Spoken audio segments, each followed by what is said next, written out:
부모 말 안 들으면 다 잡아간다. 우리 할아버지는 망태 할아버지였습니다.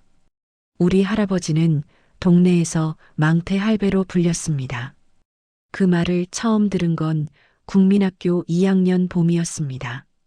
학교 앞 문방구 할머니가 제 뒤통수를 보며 중얼거렸습니다. 저 애가 그 망태 할배 손주로구만. 저는 그때 그 말이 무슨 뜻인지 몰랐습니다. 다만 할머니의 눈빛이 이상하다는 것만 느꼈습니다. 연민과 경계가 뒤섞인 그런 눈빛이었습니다. 집으로 돌아오는 길, 골목 어귀에서 할아버지를 만났습니다. 등에는 늘 그렇듯 커다란 망태를 메고 계셨습니다. 낡은 군용 천으로 만든 망태는 할아버지 등만큼이나 컸습니다. 안에 무엇이 들었는지 모를 짐들로 불룩했고 할아버지의 허리는 그 무게 때문인지 늘 구부정했습니다. 저는 할아버지와 눈을 마주치지 않고 지나쳤습니다. 그게 우리의 일상이었습니다. 인사도 눈맞춤도 없는 스쳐 지나가는 관계. 할아버지와 함께 살게 된 건 제가 6살 때였습니다. 어머니는 제 기억 속에 거의 없습니다. 그저 하얀 천에 쌓여 나가시던 모습만 어렴풋이 생각납니다. 아버지는 그 뒤로 술만 드셨습니다. 그러다 어느 날 집을 나가셨고 다시는 돌아오지 않으셨습니다. 친척들이 모여 회의를 했습니다. 누가 아이들을 맡을 것인가?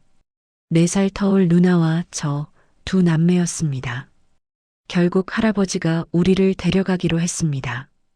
다들 환영하는 눈치였습니다. 친척들은 안도했고 할아버지는 말이 없으셨습니다. 우리도 말이 없었습니다. 그렇게 우리 셋의 생활이 시작되었습니다. 할아버지가 사시던 집은 동네 끝자락이었습니다.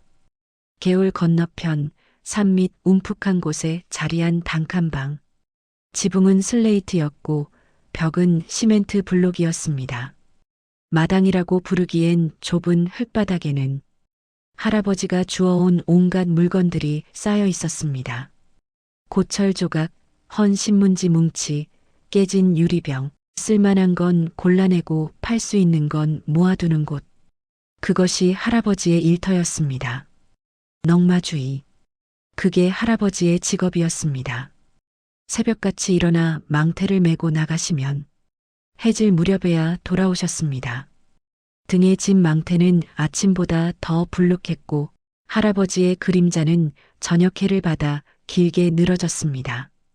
저는 그 그림자가 무서웠습니다. 커다란 혹처럼 솟은 망태의 윤곽이 마치 괴물의 등처럼 보였기 때문입니다. 누나는 저보다 현실적이었습니다. 창수야, 우리 이제 여기서 살아야 해. 알았지? 누나의 목소리는 단호했습니다. 13살 여자아이였지만 어른스러웠습니다. 우리는 할아버지 집에 적응해야 했습니다. 할아버지가 학교는 꼭 다니라고 하셨습니다. 말수적은 할아버지가 단 한 번 분명하게 하신 말씀이었습니다. 학교는 매일 가야 한다. 그래서 우리는 갔습니다. 누나는 국민학교 6학년, 저는 2학년이었습니다. 누나는 제 손을 잡고 학교까지 같이 등교를 했습니다. 학교 정문이 보이면 누나는 잡은 손을 놓았습니다. 그런 다음에 누나는 학교에서 저를 모른 척 했습니다. 그게 서로를 위한 일이라고 했습니다. 저는 이해했습니다. 계절이 바뀌고 봄이 왔습니다. 그리고 저는 3학년이 되었습니다. 그 무렵부터였습니다. 아이들 사이에서 소문이 돌기 시작했습니다. 아이들의 소문과 낙인. 야, 너희 반에 망태 할배 손주 있잖아. 쉬는 시간 복도에서 들린 목소리였습니다. 저는 교실 문 뒤에 서서 몸을 숨겼습니다. 망태 할배가 뭔데? 넝마주의 할아버지 있잖아. 늘 큰 망태 메고 다니는. 아, 그 할배? 아이들의 목소리가 낮아졌습니다. 귓속말로 전해지는 이야기. 하지만 저는 다 들을 수 있었습니다. 그 망태 안에 말이야, 말 안 듣는 애들 넣어간다더라. 진짜? 응. 우리 할머니가 그러는데 옛날에 그런 할아버지들이 있었대. 그 할아버지들이 뭘 어떻게 하는데? 밤에 돌아다니다가 혼자 있는 애들 낚아채서 망태에 넣는 거야. 무서워. 웃음소리가 섞였습니다. 반은 무서움, 반은 재미. 아이들에게 그건 하나의 괴담이었습니다. 하지만 저에게는 현실이었습니다. 그날 이후 아이들의 시선이 달라졌습니다. 복도에서 마주치면 수군거렸습니다. 제 할아버지가 망태 할배래. 진짜? 무섭겠다. 밤에 같이 안 사나? 미친, 나 같으면 도망갈 듯. 저는 아무렇지 않은 척 했습니다. 고개를 들고 시선을 피하지 않으려 애썼습니다. 하지만 귓가는 뜨거웠습니다. 주먹은 언제나 주머니 속에서 꽉 쥐어져 있었습니다. 점심시간이었습니다. 도시락을 먹고 있는데 옆 책상에서 따로 도시락을 먹던 친구가 저에게 비아냥거리며 이야기했습니다. 야, 창수 밥그릇 봐. 되게 깨끗하게 먹네. 다른 친구가 또 이야기를 했습니다. 당연하지. 집에서 밥도 제대로 못 먹을걸.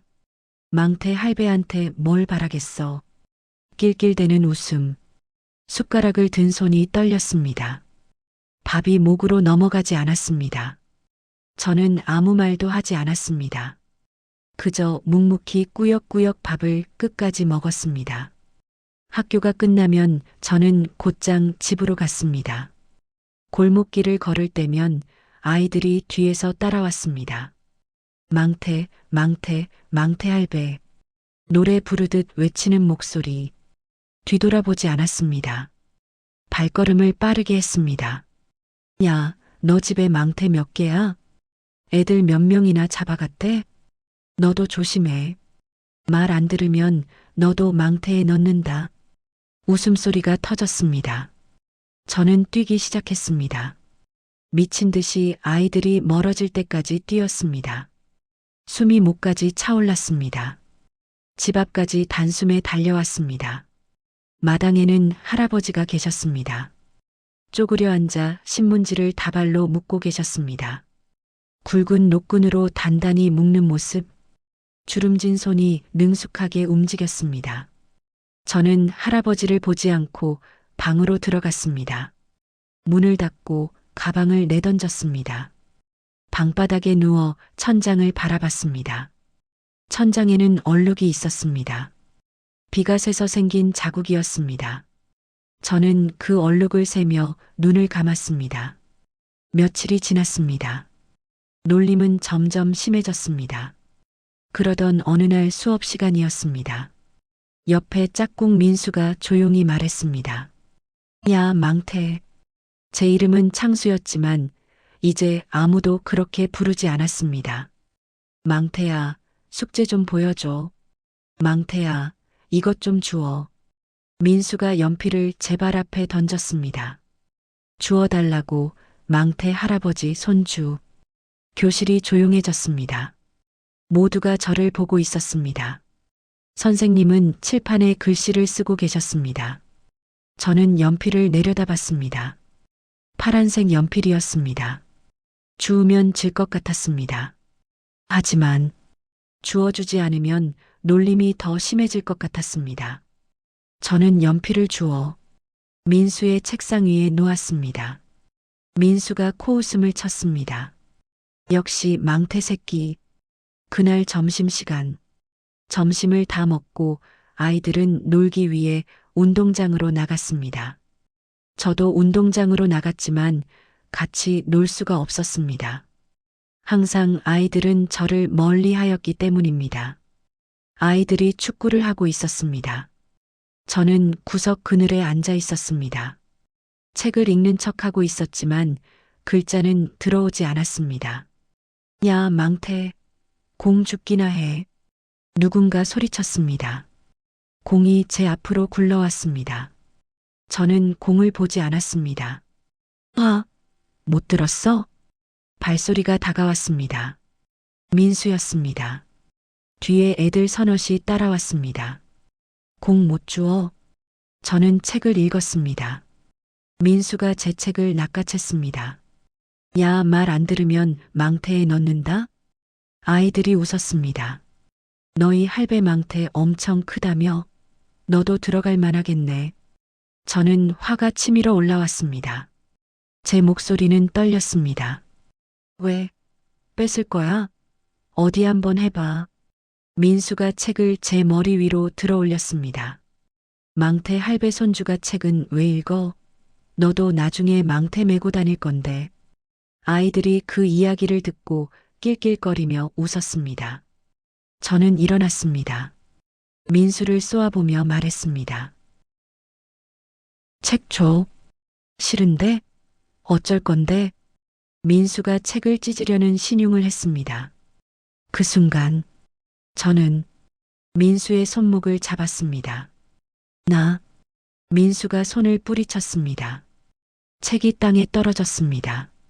저는 책을 집으려 허리를 숙였습니다. 그때 민수의 발이 날아왔습니다. 제 손등을 밟았습니다. 통증이 손끝에서 팔까지 퍼졌습니다. 그리고 민수가 책을 발로 차버렸습니다. 책이 모래 위를 굴렀습니다. 책이 구겨지고 찢어졌습니다. 저는 화가 머리 끝까지 올라왔습니다. 참고 또 참았던 화가. 저는 일어났습니다. 주변을 둘러봤습니다. 바닥에 돌이 보였습니다. 주먹만 한 크기의 돌. 저는 돌을 집었습니다. 야, 뭐해? 민수가 그 광경을 보고 떨리는 목소리로 말했습니다.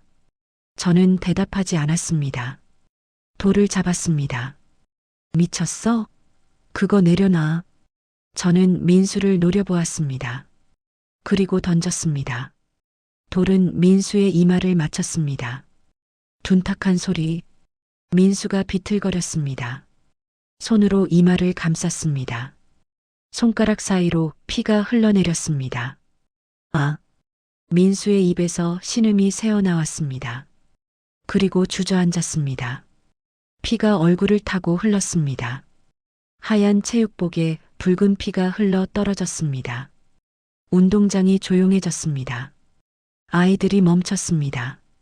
축구하던 아이들도 줄넘기하던 아이들도 모두가 이쪽을 바라봤습니다. 선생님, 누군가 소리치며 선생님을 부르러 교실 쪽으로 뛰어갔습니다. 저는 그 자리에 서 있었습니다. 손에는 아직 돌의 감촉이 남아 있었습니다. 민수는 바닥에 앉아 울고 있었습니다. 피와 눈물이 섞여 흘렀습니다. 아파. 선생님이 달려왔습니다. 여러 명의 선생님들이 이게 무슨 일이야? 담임 선생님이 민수를 부축했습니다. 양호실로 빨리. 민수를 데리고 가는 선생님들. 뒤에 남은 선생님이 저를 봤습니다.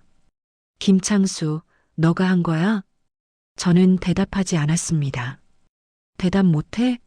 내가 던진 거 맞지? 네. 교무실로 가자. 선생님의 손이 제 어깨를 잡았습니다. 단단한 손길이었습니다. 교무실, 책상 앞에 서 있었습니다. 선생님들이 웅성거렸습니다. 교감 선생님이 오셨습니다. 김창수? 네. 왜 그런 짓을 한 거야? 물어보잖아. 왜 돌을 던졌어? 대답할 수 없었습니다. 망태 할배 손주라고 놀려서요라고 말할 수 없었습니다.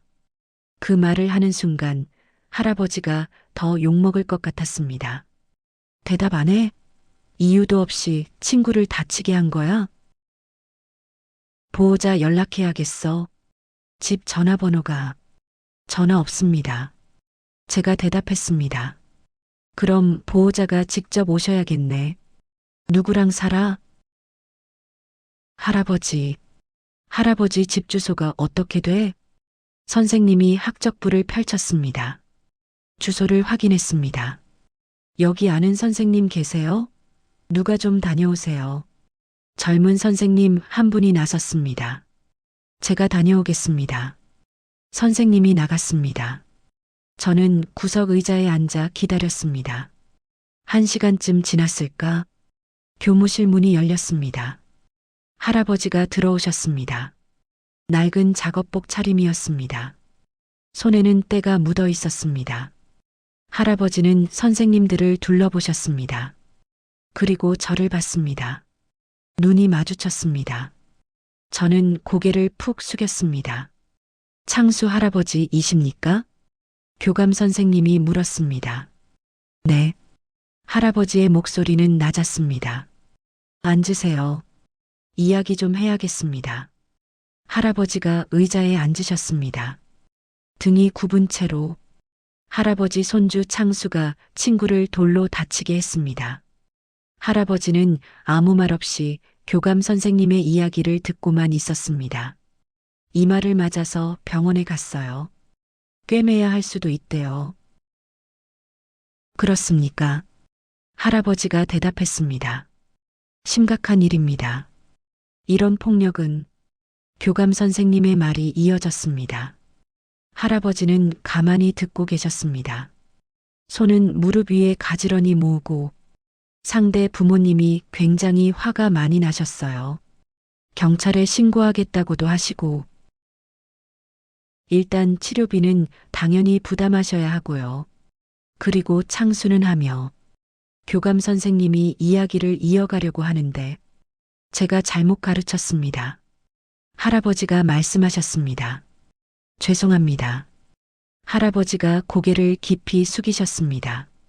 제가 본 할아버지 모습 중 가장 작아 보이는 모습이었습니다. 교무실을 나왔습니다. 할아버지와 저 둘이서 복도를 걸었습니다. 할아버지는 아무 말씀도 하지 않으셨습니다.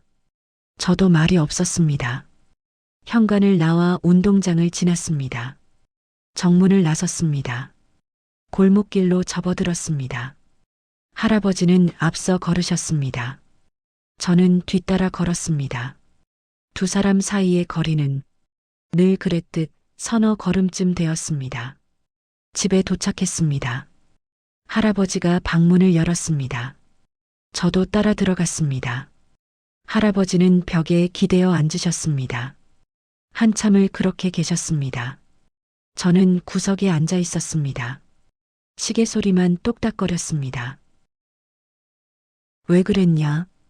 할아버지가 물으셨습니다. 처음 듣는 질문이었습니다. 물어보잖니? 그냥요. 그냥? 할아버지의 목소리에 힘이 들어갔습니다. 그냥이 어딨냐? 사람을 다치게 해놓고 왜 그랬는지 말해라. 저는 입을 열 수 없었습니다. 말하면 할아버지가 상처받을 것 같았습니다. 대답 못하겠냐? 죄송해요. 죄송하다고 하면 끝이냐? 할아버지가 일어나셨습니다. 방 안을 왔다 갔다 하셨습니다. 그러다 멈추셨습니다. 너한테 내가 부끄러운 할아버지냐? 그 말이 가슴에 박혔습니다. 아이들이 뭐라 그러냐?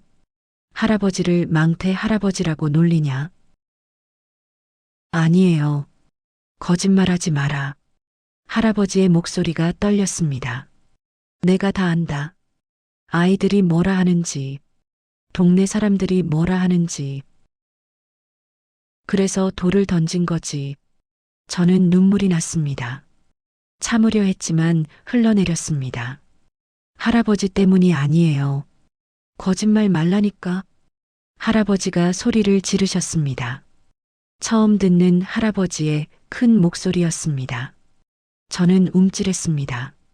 할아버지도 놀라신 것 같았습니다. 손으로 얼굴을 감싸셨습니다.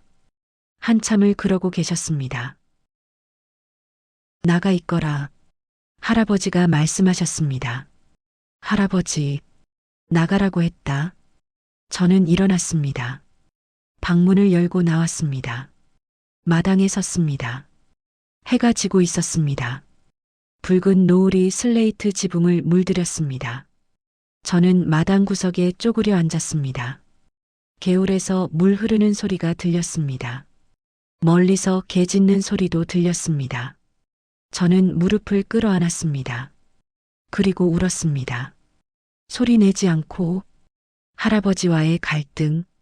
그날 이후 집안 분위기가 달라졌습니다.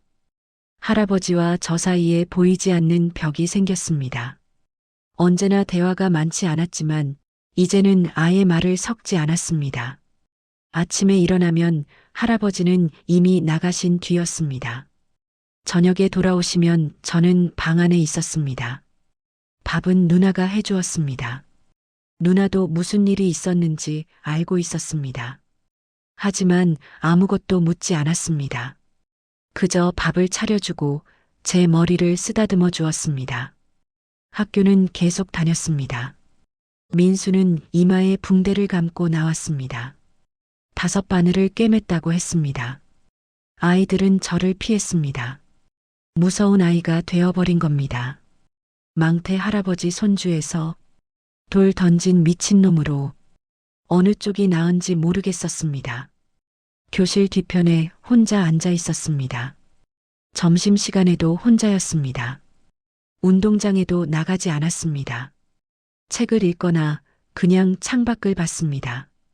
창밖으로 보이는 하늘. 구름이 천천히 흘러갔습니다. 저도 저 구름처럼 어디론가 떠내려가고 싶었습니다. 어느 날 방과 후 집으로 가는 길에 할아버지를 만났습니다. 골목 어귀에서 할아버지는 망태를 메고 계셨습니다. 저는 걸음을 멈췄습니다. 할아버지도 멈추셨습니다. 두 사람이 마주 섰습니다. 서너 걸음거리. 할아버지가 먼저 고개를 돌리셨습니다. 그리고 지나쳐 가셨습니다. 저도 고개를 숙이고 지나쳤습니다. 등 뒤로 할아버지의 발소리가 멀어졌습니다. 왜 하필 우리 할아버지가 망태 할아버지여야 했을까? 그 생각이 머릿속을 떠나지 않았습니다. 왜 하필 우리 할아버지는 망태 할아버지일까? 다른 친구들 할아버지처럼 양복 입고 지팡이 짚고 다니는 할아버지였으면, 아니면 그냥 평범한 할아버지였으면, 그랬다면 아이들이 놀리지 않았을 텐데, 그랬다면 제가 돌을 던지지 않았을 텐데, 그랬다면 할아버지가 학교에 불려오지 않으셨을 텐데.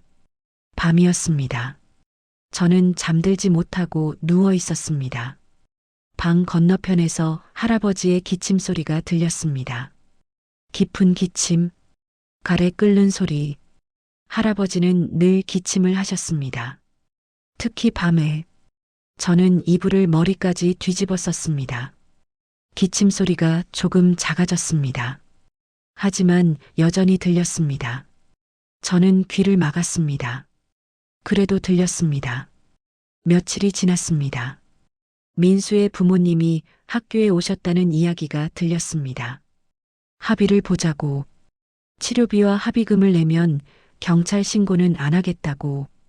액수는 제법 컸습니다. 우리 집에서 낼 수 있는 돈이 아니었습니다. 할아버지가 친척들에게 연락하셨다는 걸 나중에 알았습니다. 하지만 아무도 돈을 빌려주지 않았습니다. 그 나이에 애들을 왜 떠맡아? 감당도 안 되면서. 친척 어른의 목소리가 전화기 너머로 들렸습니다. 할아버지는 말씀이 없으셨습니다. 그냥 전화를 끊으셨습니다. 결국 할아버지가 돈을 마련하셨습니다. 어떻게 돈을 마련하셨는지 모릅니다. 아마 여기저기 빌리셨겠지요. 혹은 가지고 계시던 것을 파셨을지도 모릅니다. 민수 부모님께 돈을 드렸고 합의서를 썼습니다. 그 뒤로 일이 마무리되었습니다. 학교에서는 더 이상 이 일을 거론하지 않았습니다. 민수도 저를 피했습니다. 아이들도 저를 멀리했습니다. 그렇게 우리는 서로 등을 지고 살았습니다. 같은 집에 살지만 서로 다른 세상에 사는 것처럼. 할아버지는 언제나 새벽에 나가 저녁에 돌아오셨습니다. 저는 학교 갔다가 집에 돌아와 방에 틀어박혔습니다. 누나가 밥을 차려주면 각자 먹었습니다. 할아버지는 마당에서, 저는 방에서. 가끔 마주칠 때면 서로 눈을 피했습니다. 말을 걸 용기도, 이유도 없었습니다.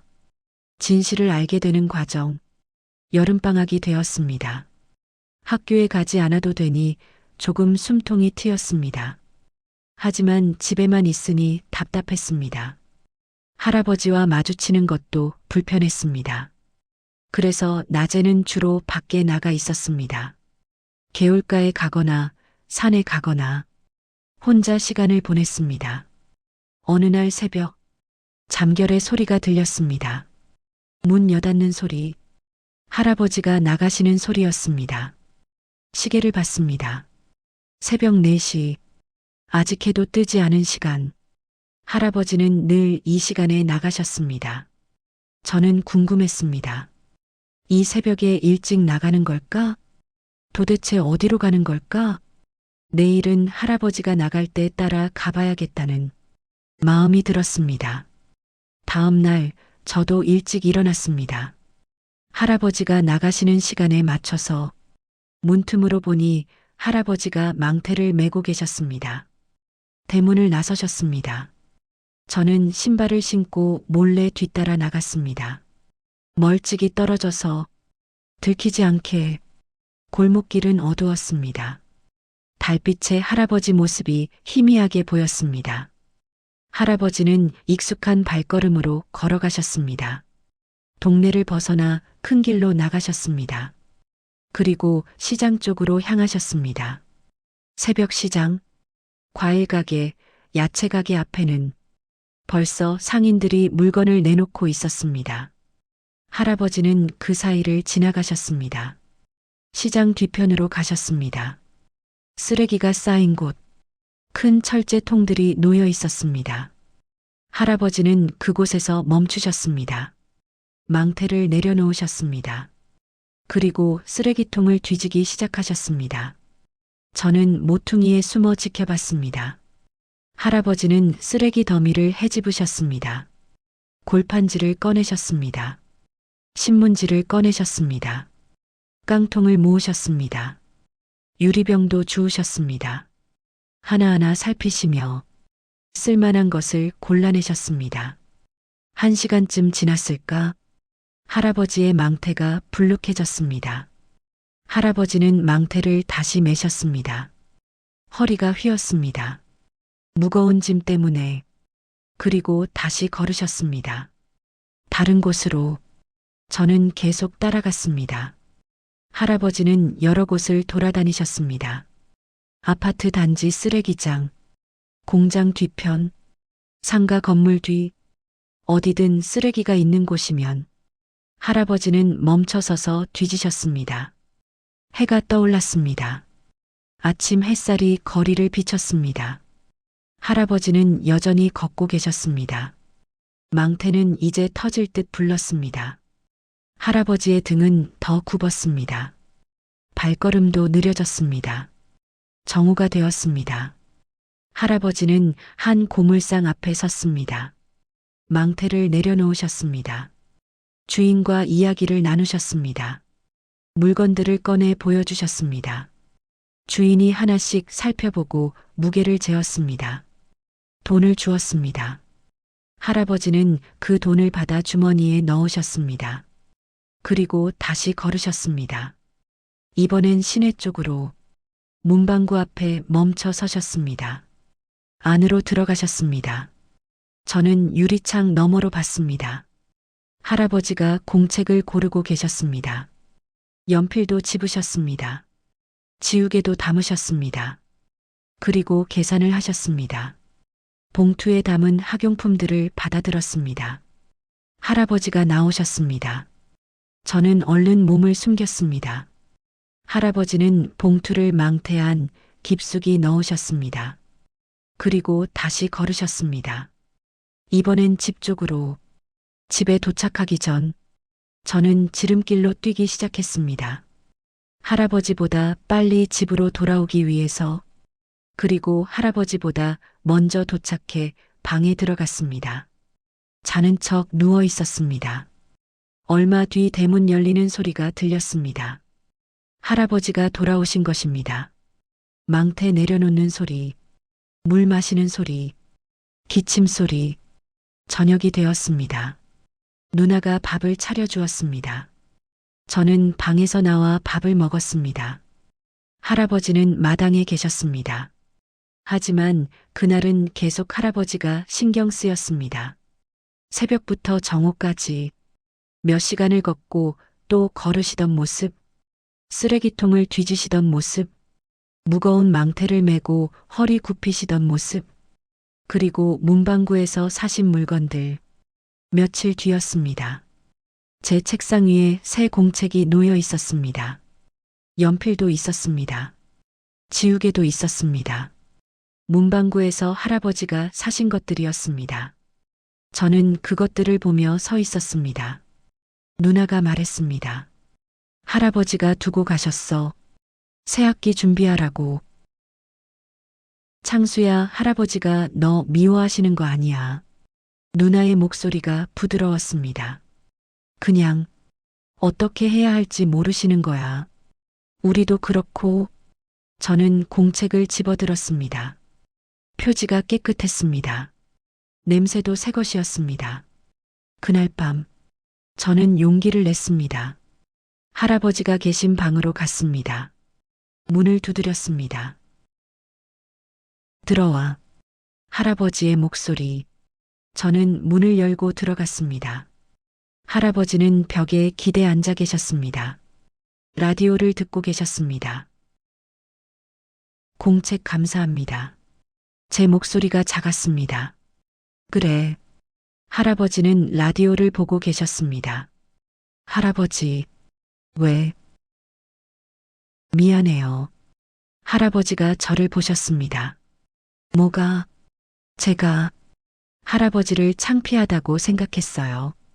말이 터져 나왔습니다. 아이들이 놀려서요. 망태 할배 손주라고. 그래서 화가 났어요. 할아버지한테. 눈물이 났습니다. 왜 하필 우리 할아버지가 그래야 하나 싶었어요. 근데 저는 울면서 말했습니다. 할아버지가 얼마나 힘드셨는지 몰랐어요. 그만하거라. 할아버지의 목소리도 떨렸습니다.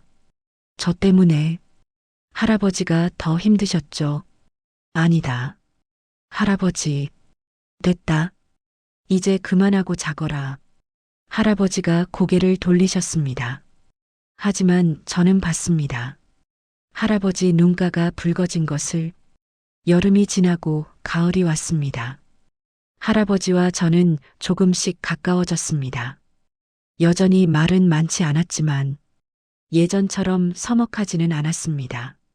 아침에 일어나면 인사를 했습니다. 다녀오겠습니다.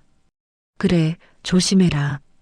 짧은 대화였지만 그것만으로도 마음이 따뜻했습니다. 학교에서도 조금씩 달라졌습니다. 아이들이 저를 피하는 건 여전했지만 놀리지는 않았습니다. 민수도 저를 보면 그냥 지나쳤습니다. 이마의 상처는 흉터로 남았지만 더 이상 붕대를 하지 않았습니다. 어느 날이었습니다. 할아버지가 감기에 걸리셨습니다. 기침이 심해지셨습니다. 열도 나셨습니다. 누나가 약을 사다 드렸습니다. 하지만 나아지지 않으셨습니다. 할아버지, 병원 가셔야 돼요. 누나가 말씀드렸습니다.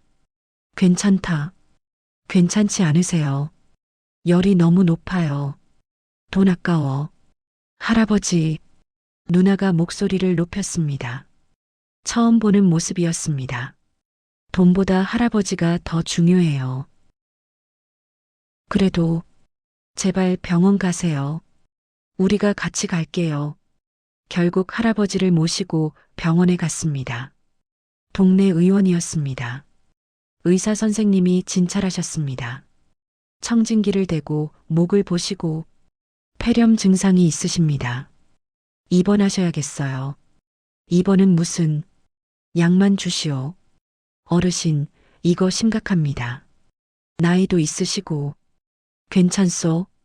할아버지는 고집을 부리셨습니다. 결국 약만 받아 집으로 돌아왔습니다. 그날 밤 할아버지의 기침이 심해졌습니다.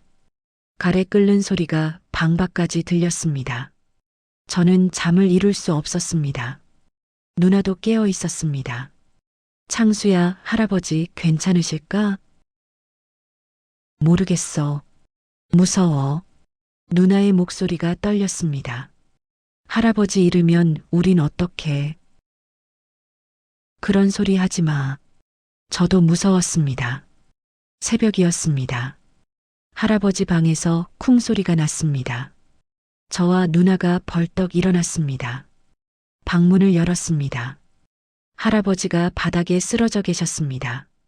할아버지, 누나가 소리쳤습니다. 저희는 할아버지를 부축했습니다. 온몸이 뜨겁게 달아올라 있었습니다.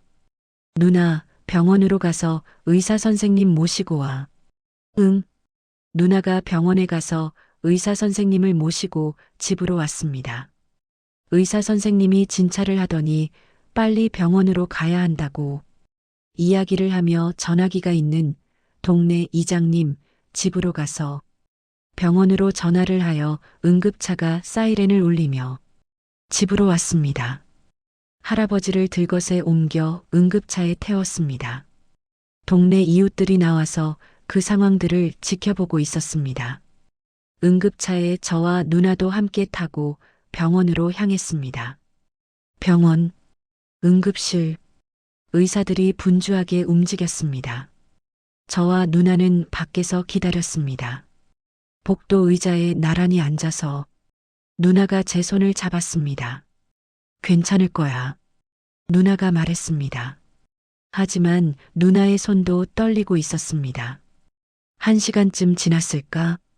의사 선생님이 나오셨습니다. 보호자분? 네. 누나가 일어났습니다. 폐렴이 많이 진행되었습니다. 나이가 많으셔서 회복이 더딜 수 있어요. 그럼 어떻게 해야 돼요? 일단 입원 치료하셔야 합니다. 최소 일주일은 보셔야 할 것 같고요. 네, 알겠습니다. 할아버지는 입원실로 옮겨지셨습니다. 6인실이었습니다. 창가 쪽 침대. 할아버지는 산소 마스크를 쓰고 링거를 맞으며 눈을 감고 계셨습니다. 저는 침대 옆에 서서 할아버지를 봤습니다. 병원 가운을 입으신 할아버지는 처음 보는 모습이셨습니다. 작아 보이셨습니다. 늘 망태를 메고 늘 무언가를 하시던 할아버지가 이렇게 누워 계시니 낯설었습니다. 낮이 되었습니다. 누나는 학교에 연락하고 집에 다녀왔습니다. 저는 할아버지 곁을 지켰습니다. 할아버지가 눈을 뜨셨습니다. 창수야. 네, 할아버지. 물. 저는 물컵을 들어드렸습니다. 할아버지가 조금 마셨습니다. 고맙다. 괜찮으세요? 그래. 할아버지가 다시 눈을 감으셨습니다. 며칠이 지났습니다. 할아버지는 조금씩 좋아지셨습니다. 열이 내려가고 기침도 줄었습니다. 하지만 많이 약해지셨습니다. 식사도 제대로 못하셨고 말씀도 없으셨습니다. 어느 날 저녁, 저 혼자 할아버지를 간호하고 있었습니다. 할아버지가 말씀하셨습니다. 창수야. 네. 미안하다. 왜요? 너희한테 해준 게 없어서. 그런 말씀 마세요. 아니다. 정말이다. 할아버지의 목소리가 잠겼습니다. 너희 부모가 그렇게 됐을 때 내가 데려온 게 잘한 건지 모르겠다. 더 잘 사는 집에 보냈으면 너희가 더 행복했을까? 아니에요. 제가 말했습니다. 저희는 할아버지랑 사는 게 좋아요. 거짓말. 진짜예요. 저는 할아버지 손을 잡았습니다. 처음 잡아보는 할아버지 손. 거칠었습니다. 굳은 살이 박혀 있었습니다. 할아버지가 저희한테 해주신 게 많아요. 뭘? 다요. 눈물이 났습니다. 밥도 주시고 학교도 보내주시고 공책도 사주시고 그런 건. 그리고 저는 울면서 말했습니다. 저희를 버리지 않으셨잖아요. 그게 제일 큰 거예요. 할아버지의 손이 떨렸습니다. 할아버지도 울고 계셨습니다. 소리 없이 저는 처음으로 할아버지를 안았습니다. 조심스럽게 할아버지도 저를 안아주셨습니다. 약한 힘으로 우리는 그렇게 한참을 있었습니다. 할아버지는 퇴원하셨습니다. 집으로 돌아왔습니다. 예전처럼 망태를 매지는 못하셨습니다. 몸이 많이 약해지셨기 때문입니다. 대신 집 근처에서 할 수 있는 일을 하셨습니다. 누나와 제가 학교에서 돌아오면 마당에 앉아 계셨습니다. 신문지를 묶거나 캔을 정리하시거나 저희를 보시면 미소 지으셨습니다. 중학생이 되었습니다. 저는 조금 컸습니다. 할아버지는 조금 더 작아지셨습니다. 하지만 우리는 더 가까워졌습니다. 이제는 함께 밥을 먹었습니다. 셋이서 작은 상 앞에 둘러앉아 할아버지가 가끔 이야기를 해주셨습니다. 젊었을 때 이야기, 전쟁 때 이야기, 할머니 이야기, 저희는 들었습니다.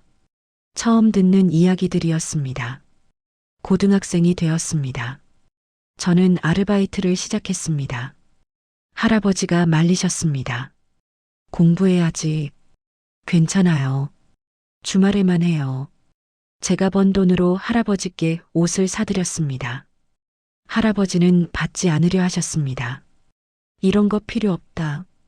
제가 사드리고 싶어서요. 할아버지는 결국 받으셨습니다. 그리고 그 옷을 늘 입으셨습니다. 누나가 대학에 갔습니다. 장학금을 받고 들어갔습니다. 할아버지가 자랑스러워 하셨습니다. 우리 손녀가 대학생이라니. 눈가에 눈물이 맺혔습니다. 잘했다. 정말 잘했어. 누나도 울었습니다. 할아버지 덕분이에요. 아니다. 내가 잘한 거지. 저도 대학에 갔습니다. 할아버지는 그때 많이 편찮으셨습니다. 거동이 불편하셨습니다. 하지만 제가 합격했다는 말을 들으시고 일어나 앉으셨습니다. 잘했다. 그 한마디만 하셨습니다. 하지만 그 눈빛에 모든 게 담겨 있었습니다. 할아버지가 돌아가신 건 제가 대학교 2학년 때였습니다. 겨울이었습니다. 조용히 가셨습니다. 누나와 제가 모두 곁에 있었습니다. 할아버지는 우리 손을 잡고 계셨습니다. 마지막까지 장례를 치렀습니다. 친척들이 왔습니다. 동네 사람들도 왔습니다. 생각보다 많은 사람들이 왔습니다. 할아버지 좋은 분이셨어. 우리 아이가 길 잃었을 때 집까지 데려다 주셨지. 겨울에 연탄 떨어졌을 때 몇 장 갖다 주셨어. 말씀은 없으셨지만 따뜻한 분이셨어. 사람들이 이야기했습니다. 저는 처음 듣는 이야기들이었습니다. 할아버지 집을 정리했습니다. 마당에 쌓인 물건들을 치웠습니다. 방안을 정리했습니다. 벽장 속에서 상자 하나를 발견했습니다. 낡은 과자 상자였습니다. 열어봤습니다. 안에는 종이들이 들어 있었습니다. 저와 누나의 성적표, 상장, 그림, 편지, 할아버지가 모아두신 것들이었습니다. 저희가 학교에서 받아온 모든 것들, 하나도 버리지 않고 간직하신 것들, 상자 맨 밑에는 사진이 있었습니다. 할아버지와 할머니, 젊었을 때 사진, 둘 다 웃고 계셨습니다. 뒤에 글씨가 적혀 있었습니다.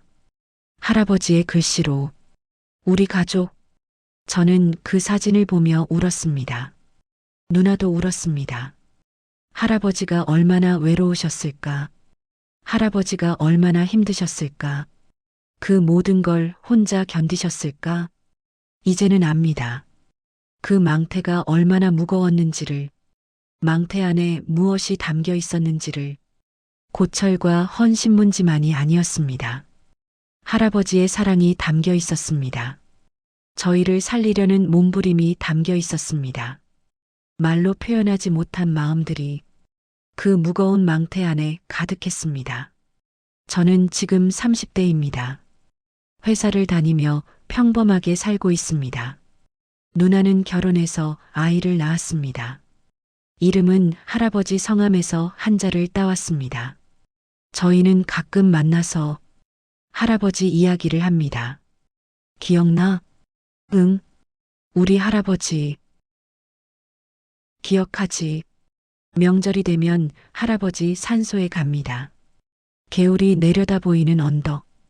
할아버지가 살던 집 근처입니다. 이제 그 집은 없어졌습니다.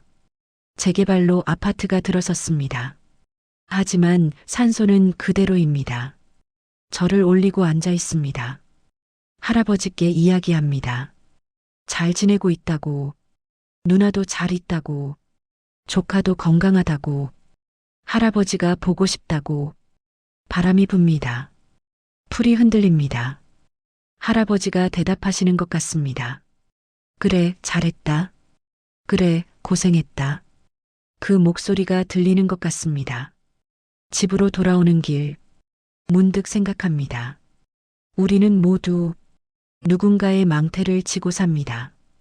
보이지 않는 무게를, 말하지 않는 사랑을 묵묵히 짊어지고 걷습니다. 부모는 자식을 위해, 자식은 부모를 위해, 할아버지, 할머니는 손주를 위해, 그렇게 우리는 서로의 짐을 나눠집니다. 때로는 혼자 짊어지기도 하며, 당신의 가족 중에도 말없이 모든 걸 짊어진 사람이 있었습니까? 보이지 않는 곳에서 당신을 위해 걸어간 사람이, 무거운 망태를 메고 새벽길을 걸어간 사람이, 이제라도 늦지 않았습니다. 기억하십시오. 그 사람의 등을, 그 사람의 발걸음을, 그 사람의 침묵을, 그 안에 담긴 사랑을. 저는 오늘도 할아버지를 생각합니다. 출근길 지하철 안에서 점심을 먹으며 저녁에 집으로 돌아오는 길에 문득문득 떠오릅니다. 구부정한 등, 커다란 망태, 말없이 걷던 뒷모습, 그리고 다짐합니다. 저도 누군가에게 그런 사람이 되어야겠다고. 말하지 않아도, 보이지 않아도 묵묵히 사랑하는 사람. 할아버지, 이제는 알아요. 당신이 우리에게 해주신 것이 세상 무엇보다 컸다는 것을, 당신의 망태가 우리를 살렸다는 것을. 감사합니다, 할아버지. 사랑합니다, 할아버지. 보고 싶습니다, 할아버지. 우리 할아버지는 망태 할아버지였습니다. 그리고 그건 제 인생 최고의 축복이었습니다. 누군가 당신을 위해 짊어진 무게를 기억하십시오. 그것이 사랑이었음을, 그것이 인생이었음을.